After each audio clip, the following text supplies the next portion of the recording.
British సామ్రాజ్యం ఏదైతే ఉందో మనల్ని నియంత్రణతో పాలన అంటే డిక్టేటర్షిప్ అంటే మేమే చేయాలి అంటే ఒక రూలు రెగ్యులేషన్ అనేది లేకుండా వాళ్ళు నచ్చినట్టు చేసుకుంటూ పోయేవారు. కానీ జనవరి 26 అనేది ప్రతి ఒక్కడికి ఆశనిచ్చింది, ప్రతి ఒక్కడికి ఊపిరినిచ్చింది. మనం ఎలా బతకాలి, మనం ఎలా ముందుకెళ్ళాలి అనే దాని మీద మనకంటూ ఒక రాజ్యాంగం బుక్ ఏర్పడింది.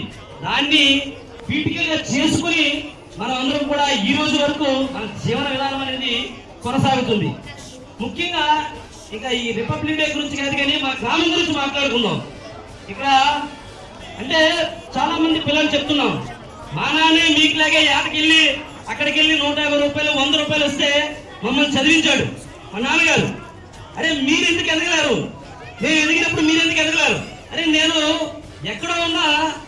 ఎక్కడో బెంగళూరులో ఉన్న కంపెనీలో ఒక 80,000 జీతంతో ఉద్యోగం సంపాదించాను.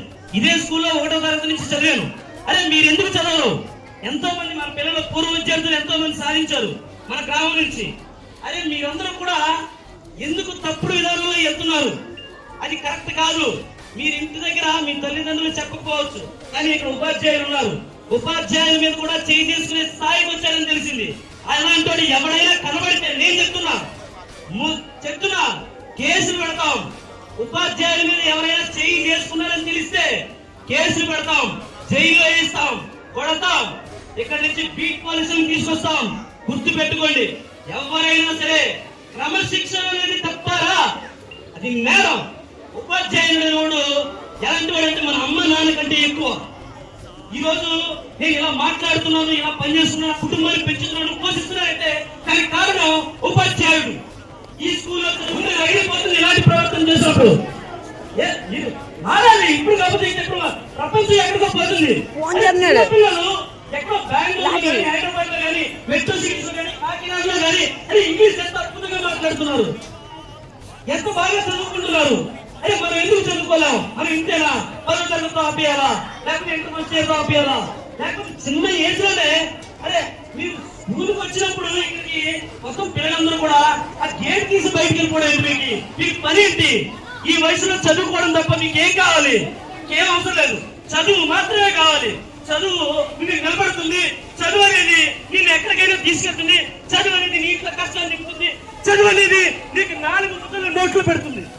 దయచేసి చదువుని ప్రతి ఒక్కరూ గౌరవించండి. చదువు అనేది మనకు కావాలి, చదువును మాత్రం ఆపకండి. ఉపాధ్యాయుల మాట గౌరవించండి.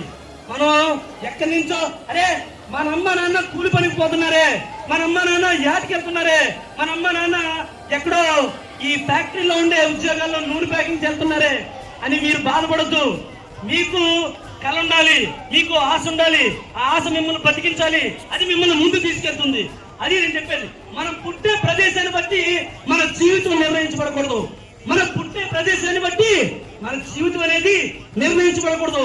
మనం ఎదగలం, ఎంత డబ్బున్న వాళ్ళ పిల్లలతో అయినా సరే మనం పోటీ పడగలం అనే బలమైన మెసేజ్ మనం ఈ ఊరి నుంచి అందించాలి. అరే సరిగ్గానే మీరు ఎందుకు ఉండాలా? ఇది ఎంతో మందితో చెప్పాల్సిన విషయం. కానీ ఈ బిహేవియర్ అంటే ఏ మనిషికైనా కావాల్సింది బిహేవియర్ అంటే క్యారెక్టరైజేషన్. అంటే మీరు ప్రవర్తించే విధానం బట్టి మిమ్మల్ని గౌరవిస్తారు. దయచేసి మా బాధ అర్థం చేసుకోండి. మేము మీకు అన్ని రకాలుగా సహకరిస్తాం. నేను చెప్తున్నాం, మేము ఉన్నంత వరకు ఈ ఊళ్ళో రాజకీయం చేసినంత వరకు, నాయకులుగా మెరిగినంత వరకు, యువతగా కానీ మీరు క్రమశిక్షణతో ఉండండి. దయచేసి క్రమశిక్షణతో ఉండండి. ఉపాధ్యాయుల మీద చేంజ్ చేసుకోవడం అనేది చాలా తప్పు. దయచేసి ప్రతి ఒక్కరికి మరొకసారి గణతంత్ర దినోత్సవం తెలియజేస్తూ ప్రతి ఒక్కరికి కూడా సెలవు తీసుకుంటాను. భారత్